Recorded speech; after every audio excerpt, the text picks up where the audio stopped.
The verdict is all set to be delivered for the RK Nagar by-poll today, with the counting of votes expected to conclude by afternoon. The by-poll is being seen as an acid test for Chief Minister Palaniswamy and Deputy O.Pannneerselvam-led ruling AIADMK, which is facing a strong challenge from sidelined leader TTV Dinakaran and an aggressive DMK. The DMK, in fact, has put up a tough fight to grab the seat, which felt vacant since the demise of former Chief Minister J. Jayalalitha. Amongst 59 candidates in the fray, the fight is essentially triangular, with the key contenders being ruling AIADMK's E. Madhusudanan, main opposition DMK candidate N. Maruthu Ganesh, and Dinakaran contesting as an independent. The ruling AIADMK got back its two leaves election symbol back following merger of factions led by Palaniswamy and former rebel O.Pannneerselvam.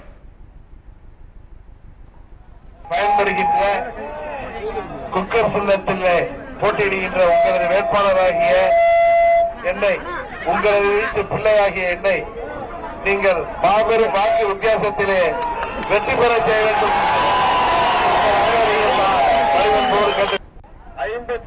Early Sunday morning, sir. RK Nagar by-polls, whether it was charges of bribery, malpractice or cash for votes, RK Nagar always managed to grab headlines.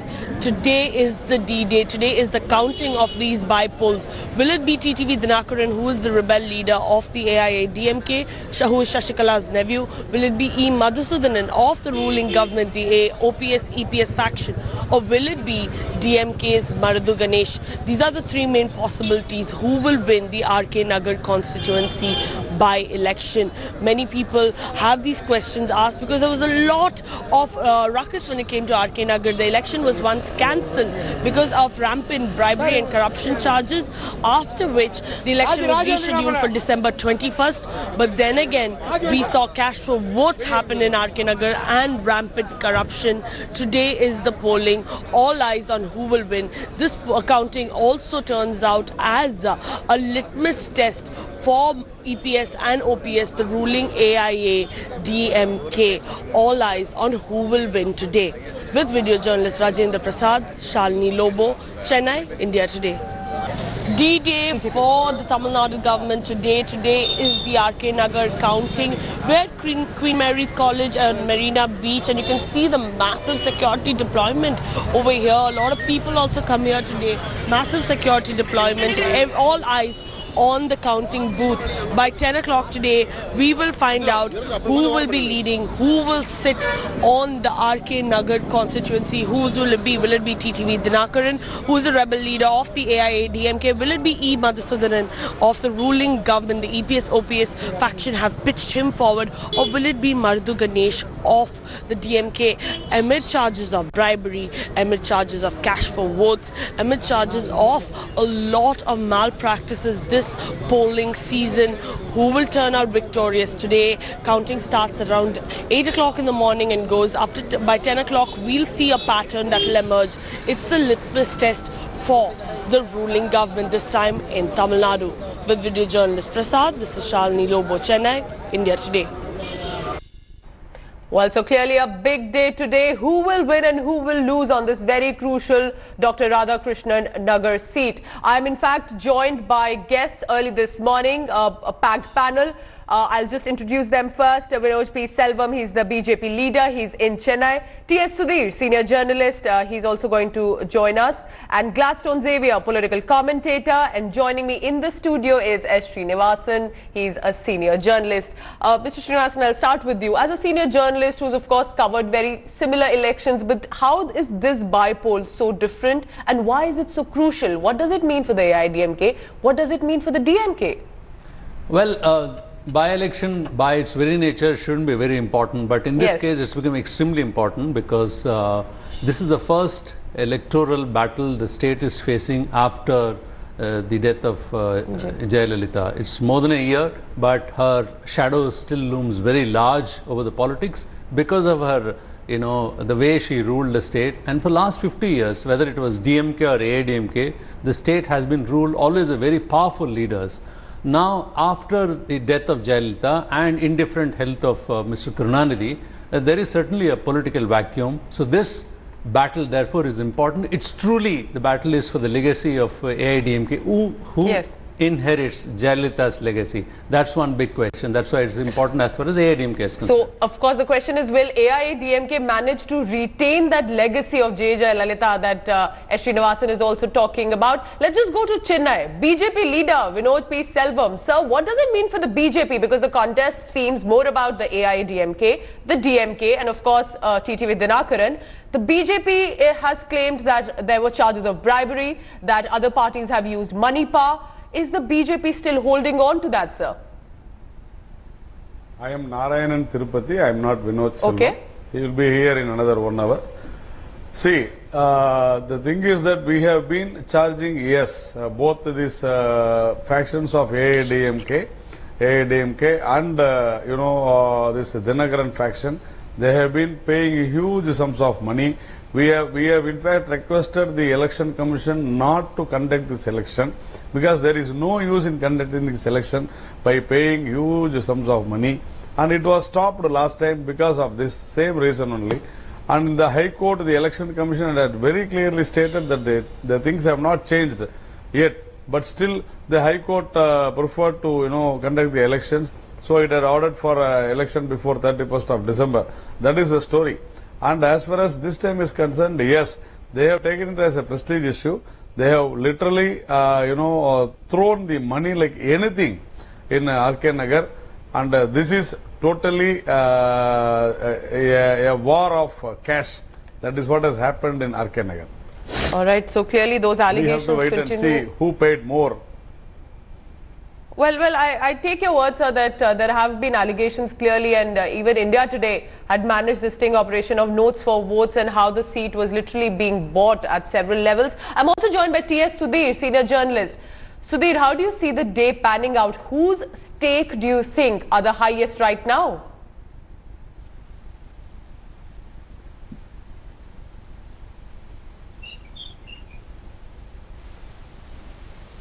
All right, I'll go across to Gladstone Xavier, political commentator, who's also joining us right now. Gladstone, if you can hear me, I'll ask you the same question. Whose stakes do you think are at the maximum right now? Is it the AIADMK to retain that position, the legacy, or is it for the DMK to manage to make its way through and probably spring a surprise? Well, this election is seen as more of an ego fight between two parties. One party which has been internally split, and then the DMK sees it as an opportunity to prove a point. So it looks like it's going to be a tough fight. It's just a three-corner fight, as you would see, because the pre-poll and the exit polls very clearly indicate that this fight is more to establish some kind of supremacy to take over the legacy of Jayalalitha, who is the real heir to the throne. It's something like that. Now, when you look at it, the DMK has not much to lose over here, but it has to prove a point. The fight between Dinakaran and Madhusudanan seems to be the key issue over here. As the previous panelists also said, this election has been marred with a lot of corruption since day one. Yes. Not only now, but earlier also. So it looks like there's been so much of corruption, and there's going to be a battle of egos rather than anything else. And that's how this is going to pan out. On the ground, people have very, very mixed feelings of RK Nagar, because even when Jayalalitha was there, nothing much has happened for this constituency as from the people's perspective. If you look at even basic amenities in these areas are not very good, except for when the Varda cyclone, which happened immediately after, or even before that, when we had the Chennai floods. Basic things were in place, but then again, when you look at it as a chief minister's constituency, the people have not benefited that much from here, except during election time. So election time seems to be a time when there's so much of money that's splurged, as well as people are just going to use their minds to vote over here. And the state of Tamil Nadu is in a state of crisis actually at the moment. The governance is absolutely zero. Nothing much is happening in terms of governance, or in terms of policy, or in terms of investment, job creation, wealth creation. Nothing much has happened in the last 2 years. That's an important point that you're making. Let's also hear, if I'm joined now by T.S. Sudhir, senior journalist. Sudhir, you've had enough experience over these elections. Do you agree with what Gladstone is saying, that the public perspective is right now a lot about the work that's not been done than probably merely the legacy of J. Jayalalitha? Is it also about what they've seen in their constituency?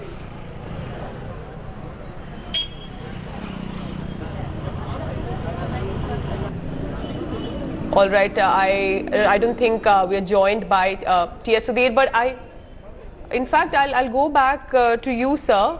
At this juncture, Mr. Srinivasan, that is it again like Gladstone is saying, is it about what has not been done on ground, governance that apparently was not seen? Could people want to move beyond the legacy and focus on the issues directly? Well, I won't completely agree with saying that it's a battle of egos. It's actually much more than this. This is if the rival faction of AIADMK, which is currently in power, that is being ruled by EPS-OPS combined, if they were to lose the election to TTV Dinakaran, it completely changes the way the party is being governed right now. If TTV comes back, he's a kind of a proxy to Sasikala, who a close confidant of Jayalalitha when she was, with her for a very long period. So, he would then make a, claim on the AIADMK. So it would dramatically change, because please remember there are 18 MLAs who are disqualified and still waiting in the wings. So it could completely change the complexity of the politics in Tamil Nadu. Therefore, it's an extremely important bipole. Okay. Yeah, that's one. Second is, he is right in saying that why normally what happens is, it's a given that the party in power normally rules a bipole. Okay. And it's only a question of margin. That's how the history has been in Tamil Nadu for quite some time. But here it is different, because as he currently pointed out, the previous panelist, that the governance has been really very, very poor. Well, that's interesting. If bipoles are usually retained by the ruling party, will we see the same trend? Will it spring a surprise? We've seen it's been mired in controversies. I just now want to go to our correspondent Akshay Naj. She's on the location. It's a long day, definitely. Akshay, what are you picking up from the day?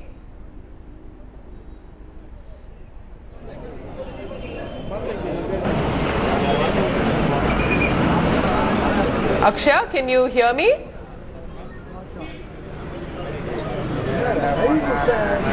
Okay, because we want to go to our correspondents also and get a very significant field location updates, what exactly is happening. I was also joined by Shalini Lobo. But before I go to Akshay, I just want to get a quick word from Mr. Tirupati. He's in Chennai studio. He's from the BJP. Sir, it's amongst these controversies, eventually the fact will be who wins. And with the AIADMK, with the DMK, with the rebel faction as well, how do you think the BJP is going to make a wave at all into this specific crucial RK Nagar seat? See, what we have done is, we have gone to the people and we have been, campaigning about the achievements done by the BJP at the center for the last 3.5 years. We wanted a democratic election after the demise of Jayalalitha, but that did not happen. And all these parties, including DMK, they bribed the voters last time. But this time, both these factions of BJP, AIADMK, they have gone to the voters, they have thrown the money like anything. And DMK was literally supporting TTV faction because they wanted to split the votes of AIADMK. They thought that those votes will get split and DMK will go through. That is what has happened. But except BJP, no other party was in the fray because almost all the parties joined with DMK. This is the problem. And as far as we are concerned, we told the voters that BJP will be the only change that Tamil Nadu requires now. We will be the only alternative for both these revident parties. That has been our campaign. And if there was not huge money power and muscle power by the ruling AIADMK and also Dinakaran, definitely we would have fared very well. But now definitely the money power would have, the cash would have decided who the winner is. That is what would have happened. Okay, okay. So will it be regional power by the DMK, by the AIADMK? Will it or will it be BJP's nationalism politics? We'll wait and watch for the conclusion. But I just want to go back to Akshay. I'm joined by her now from Chennai. Akshay, how is the situation on ground? Heavy deployment around the counting centers?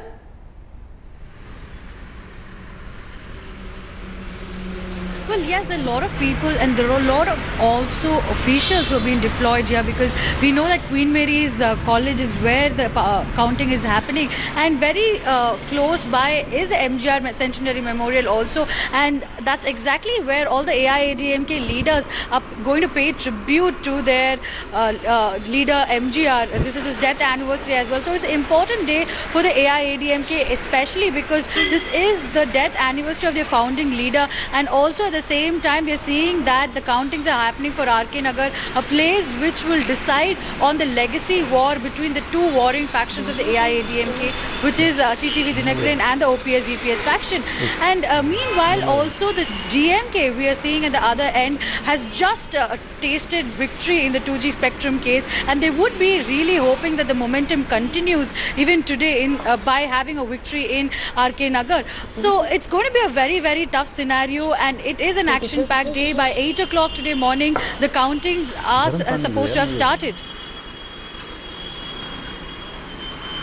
All right, so at this juncture, we clearly know how the situation is unfolding. I just want to go back to Gladstone right now. Gladstone, you heard the correspondent as well. You also heard the BJP leader. I want to know from you, do you think the BJP will have at least, or can hope to have, that stronghold in a state right now, or in this constituency, which is clearly very strongly regionally powerful?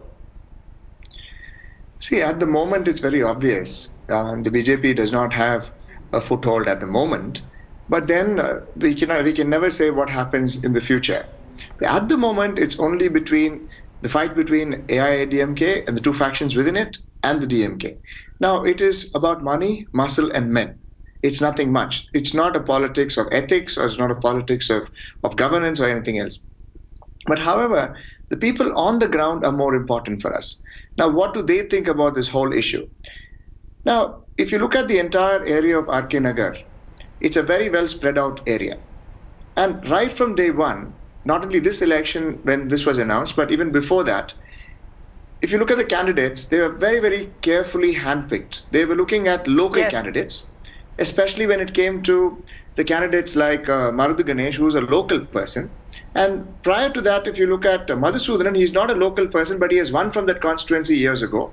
And it has always been this side or that side. The prestige of this constituency is that it was the leader's constituency. And this will tell upon how much the people respect the party and which faction the party is being respected. So it is this that is at stake for both of them. Now, let's see if this election goes this way or that way. If it has to go the way of EPS and OPS, it to some extent will be considered as an endorsement to this combination of EPS-OPS. But however, if it goes the Dinakaran way, as some polls have suggested, that will kind of be a rejection of the EPS-OPS faction, because there's so much of controversy within the party itself. Gladstone, I want to get another view on that. That's a point that you're making. We understand that BJP has its own share of hope right now, but could it be more of rejecting the AIADMK than accepting the DMK or TTV Dinakaran or the BJP or any other candidate? Well, this is of course. Well, the first thing is largely the BJP is not a prime player in this particular constituency, or even otherwise in Tamil Nadu. They have a lot of ground to cover. This poll is essentially between AIADMK and DMK, actually more in the sense of between the two factions of AIADMK, that is Dinakaran and the party in power. That's the primary contest, and of course DMK is a player. As he correctly pointed out, they're all, the DMK candidate was actually a local councillor. So they are trying to make it as a, a contest at that level. But, the importance of this constituency is because of the fact that which way the consolidation of AIADMK goes.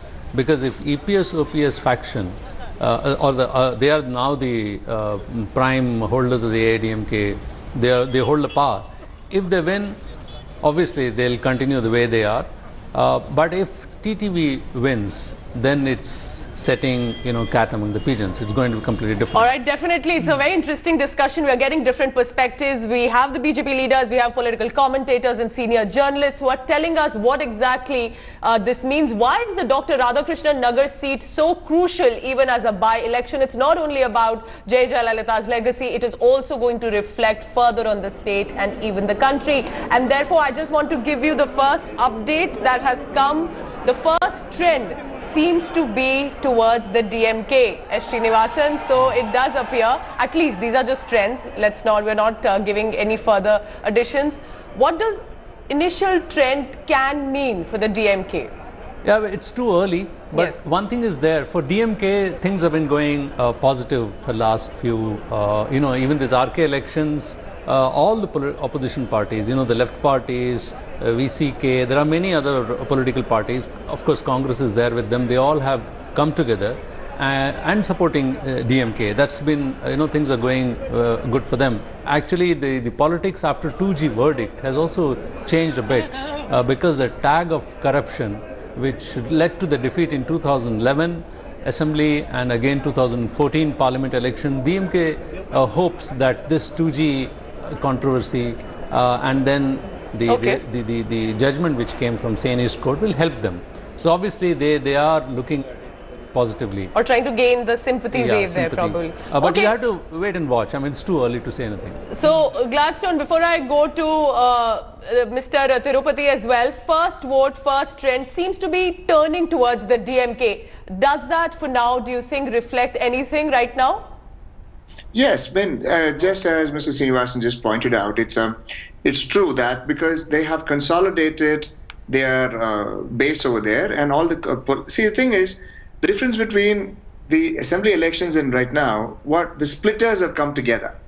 They're no longer splintered. The left, VCK, the People's Welfare Front, all the parties have come together and joint campaigns have been happening in this area, which gives a very positive message to the people. So who would you vote for? Somebody who is split and standing? Or would you vote for somebody who's coming together for this cause? So there is a consolidation that is taking place, and I think this is an endorsement of the consolidation. So that's how I see it. I see it as I think that this is going, though it's too early, yes, I think the positive trends for the DMK are quite realistic at the moment. So it's very interesting. Is the DMK probably starting to gather its sweets already, or will it want to wait and watch? We will continue to be on this story. Mr. Tirupati, please also stay on with me. I'm going to join all our panelists yet again, just heading into a short break, but be right back. Thanks for watching the video. For more such news and updates, please like, share and subscribe to India Today. Also check out our other great videos from our channel. We know you will love to.